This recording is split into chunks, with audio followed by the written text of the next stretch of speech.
Hello everyone, this is G-Shock High Fashion Channel and welcome to another G-Vlog. Today I'm gonna straight away disassemble this GG-1000 series G-Shock watch, in this case from the 35th anniversary Big Bang Black model.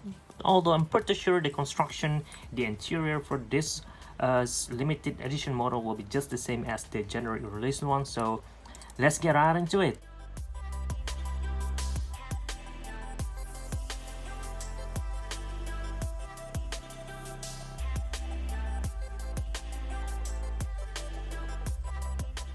Okay, as expected, it is pretty much similar as the one on the triple sensor model type of construction. It features similar Allen head screw with this white washer over there, and this is the wrist hug, if I'm not mistaken, not sure what they call this, in resin as well with those texture down it. So let me take both of them aside, and the watch band also locked with these two pins on one side and two pins on this side as well. Just take it out using a nail like so. It is, if I'm not mistaken, it looks a little shorter compared to the one on the triple sensor Mudmaster model. Just take it out like that, like so, and the watch band will fall down right away. So this is the watch band for your GG-1000. If you want to swap the watch band and bezel, this is the way to do it. So if you want to swap the battery, stay tuned until I disassemble the entire piece. For now, I want to remove the buckle of this G-Shock watch, which seems to be locked with a simple spring bar. I'm pretty sure I could just push it and it will pop out right away, like so. Just in case you want to swap this to a Casio Japan sign buckle, you could do that as well using similar method. This is double horn, by the way, glossy finish, put it aside. And also, if you want to swap this band keeper, this is how you do it. Okay, now put that aside. This is the watch bezel. I have one more screws over here. I need to remove that one as well in order to remove this bezel.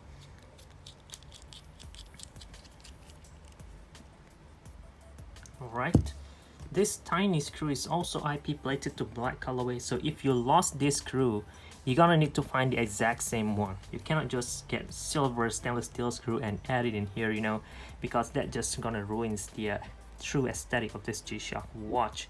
So I think I could remove this bezel now. Just gonna need to force it up a little bit. I'm gonna start on this side.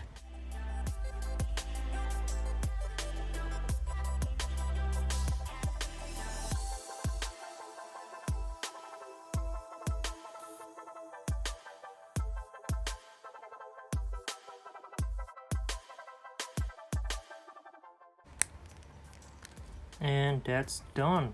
Surprisingly, it is pretty tricky to remove the bezel on this G-Shock watch because this sensor, this compass access button, have some sort of weird shape on top that hook the bezel into place. So that's why we only need one screw on this side and no screw on this side at all, because this part is holding it already. Unlike the one on this triple sensor Mudmaster, the construction for the bezel locking mechanism is totally different from this one. So there's something new that I just learned about this watch. Pretty interesting, but you could already see those cylinder for the shaft. I'm sorry, for the motor structure of this model. Let me increase the brightness of this video a little bit. Alright, this is much better. And this is the 4-pin for the decorative screw on this G-Shock watch. You could just push it from the bottom or just pry it out from the top if you want to remove it or replace it to something else. And this is the compass ring, which I'm very sure that is they just glued it on top with a double-sided tape and sort. Let me try to pry it out. As you guys can see, there it is. You could just remove it like so, and there it is. There is your double-sided tape, and this mineral glass seems to like to be popping up upwards a little bit over the hard case. Anyway, let me put this thing back. I don't need to remove it anyway. Leave it over there.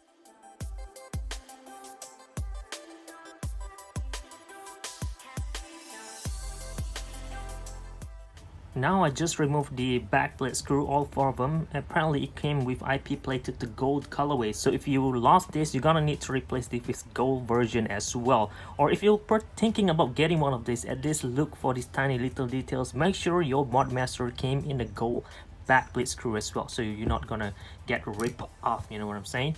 Now this is the backplate. Let me try to remove it. I'm pretty sure I could just do it like that. There it is. Apparently the back cushion stick to it. A lot of those cushioning points as well on top there. Pretty cool, gray. And this is the backplate. As you can see, we have a GG-1000 40 piezoelectric speaker, and as I could see, everything is IP plated to gold. Sometimes they just IP plated the backplate, and this interior part they left it in silver. In this case, fully IP plated to gold colorway. So that is really cool in my opinion. And this is the interior of this GG-1000. As you guys can see, it is really large. No wasted space in here at all. The engine is just that big. The hard case aren't as thick anyway, and the bezel aren't as thick as well. So what makes this watch big is the engine itself. Interesting. This is really interesting. Now this will be the module holder in resin white.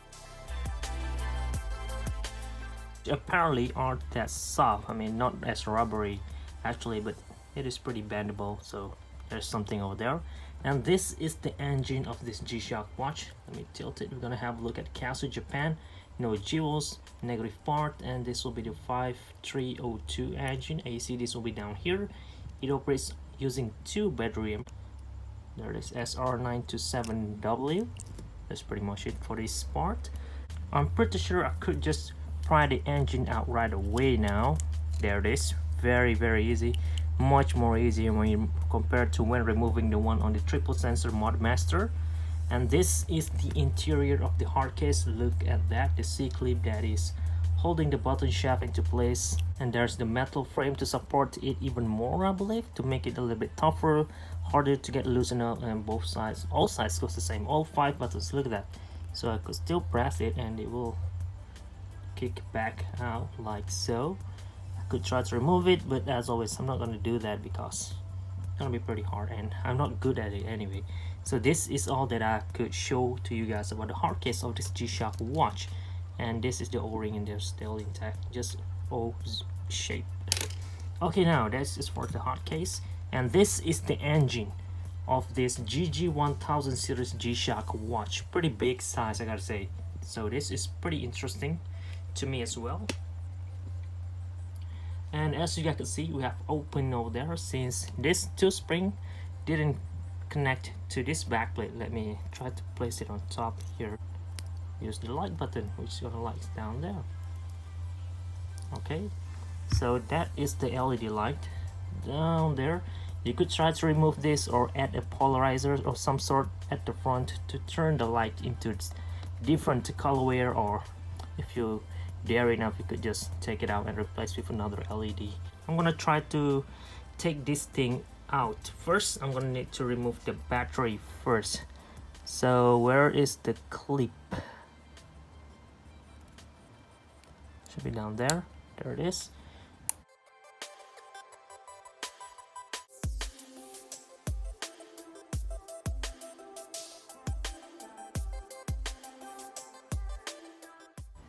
Out, and the engine will be dead, obviously, since this is not a top solar model. If this is a top solar model, usually the display will still be light on even after you remove the battery for about a few seconds. So here it is. Now I think I could remove this clip on the side here. Let's see what's inside this twin sensor Mudmaster G-Shock watch.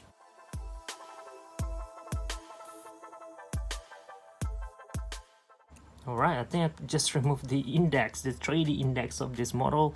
This part didn't glow in the dark, so yeah, it's just the way it is, black. Let me try. Easily pretty bendable, but pretty stiff as well. Look at that at the bottom, white layer, black on top.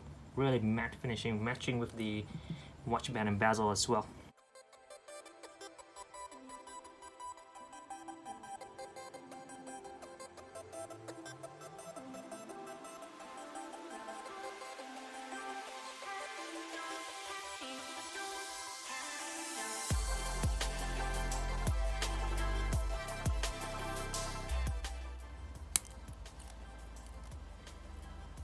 And there it is, this first layer, this metal frame part, or the battery connector, it's already taken out. Look at that. And this is more the interior of this model. Look at that. You have some code down there, 53022L21, or I am not sure. So I think I could remove the spring by now. Nope, still stuck in there. And let's see, how could I remove this plastic, this black compartment? It seems like it is stuck on here.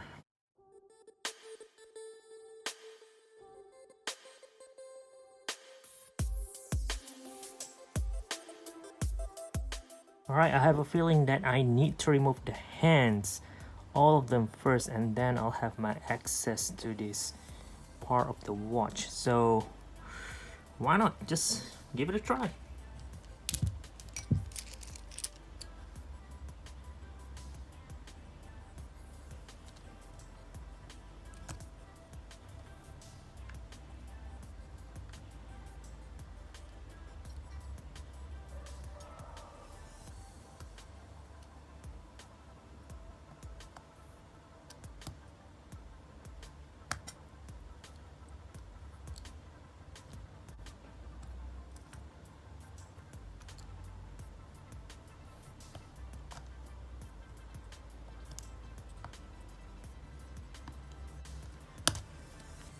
And that's done.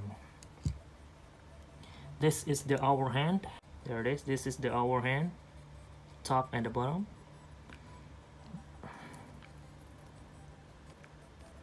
This is the minute hand, top and the bottom.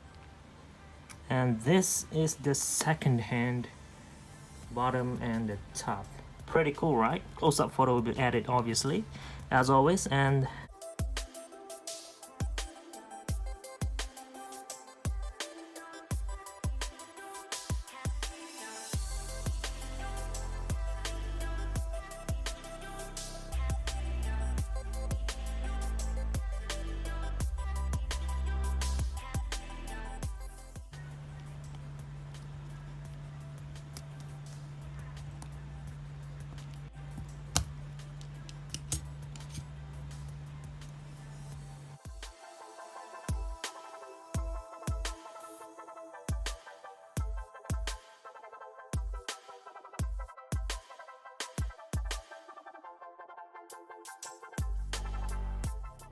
now I could remove it after I remove the mode indicator hand.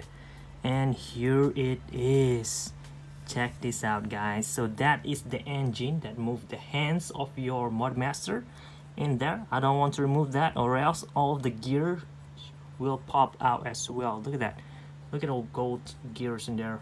Close-up photo will be added as well, as always. And now seems like I just dropped 4 tiny gold spring, which I have no idea where to put, but I could figure it out after this, you know. Shouldn't be that hard.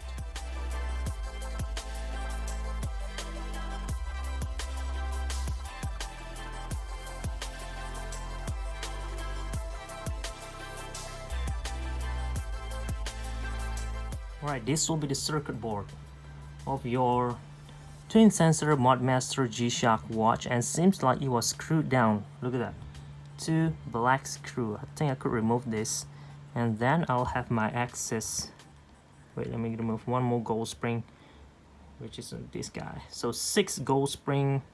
1, 2, 3, 4, 5, 6. So 2, a longer one for the back plate. 6 shorter one for the engine. I'm pretty sure it goes in here. 1, 2, 3, 4, 5, 6. Okay, now I'm gonna need to remove these 2 screws, and then we'll have access to the digital display panel of your twin sensor Mudmaster.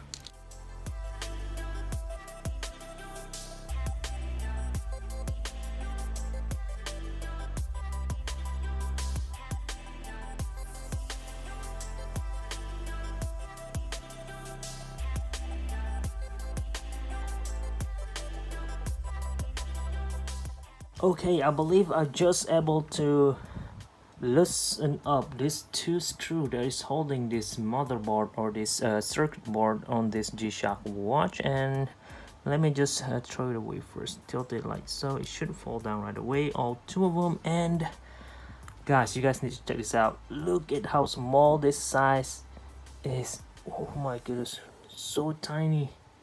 Let me try. There it is, so tiny. 2 screw in black. I'm gonna need to mix them up in here so I won't lose them. So as far as I can see, there are no more screws that's holding this board onto place. So should be able to remove it right away. Let me try carefully. You don't want to lose anything else in here, just in case they have some more down there.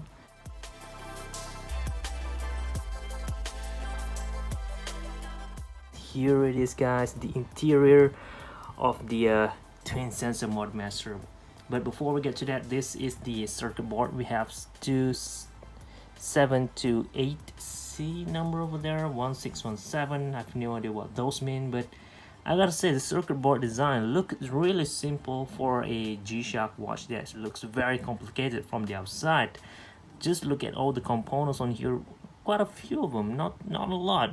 I mean, this guy has the compass and the thermometer sensor built in it, and I couldn't find which one is the sensor is, by the way, so I'm guessing this should be one of it. It looks like one of it, right? Look at that. And this one should be one of it as well. I'm not sure. There it is.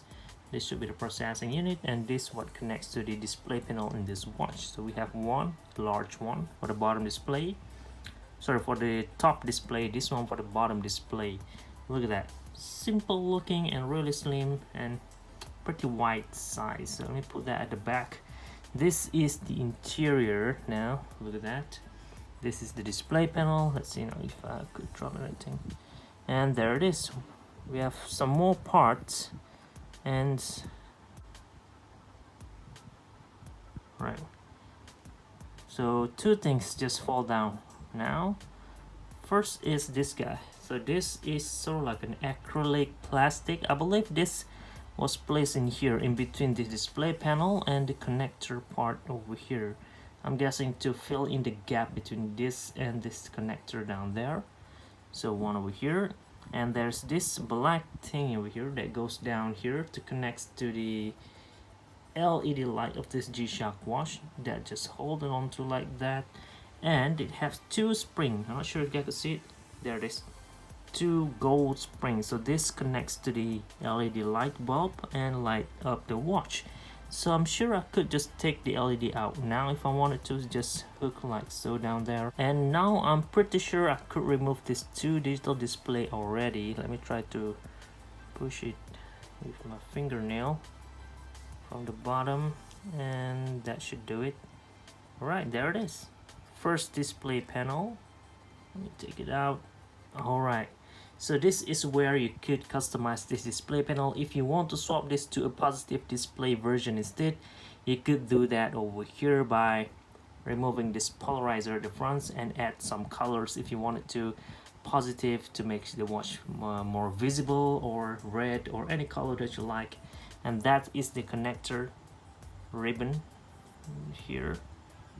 And yeah, that's basically. I'm gonna need to wipe it up obviously because I just hold it with my finger, but yeah, there it is. Simple. Let me put this thing at the back, and now the tiny part, this below the bottom digital display, like so. And there it is. You could customize this one as well if you wanted to. You could mix colors. You could use yellow on here, red on here, blue, black, green, purple, or any colors that you like, obviously. In this case, it is in dark blue. It looks black, but it's actually dark blue. And this is the connector over here. This out. There it is. Simple. And we have this acrylic plastic as well, I believe, to fill in the gap, similar as the one on the larger digital display, like so. Alright, I don't want to lose any one of these tiny parts. And this is the faceplate. For some reason I still couldn't able to remove it. I'm not sure what is locking it into place aside from this LED light bulb down here, because this is two separate parts actually, this front part and the back. But you know what, I don't really need to remove it. It looks fine, it works fine for me. I could see everything already, so there's no need for me to remove it. So this is some close-up view of it. 53021G-1-1. I'm not sure what this code means, but we have it over there, and this is the faceplate of your Mudmaster up close. And if you want to custom paint here with some luminescent paint, you could do that as well on here to make this index glows in the dark, because they by default they won't glow in the dark. So there it is.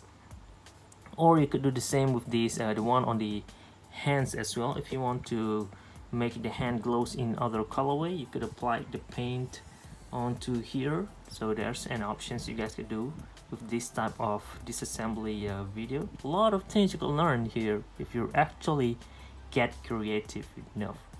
But anyway, I think I'm done here. I've seen enough. I'm gonna need to reassemble everything back, and hoping it's gonna work. So just gonna time-lapse those parts as always. But for now, I hope you guys found this video a little bit useful, informative, and entertaining as well for your future reference. Leave a like if this video does help you, and don't forget to subscribe to see more G-Shock related contents like this coming up in the future.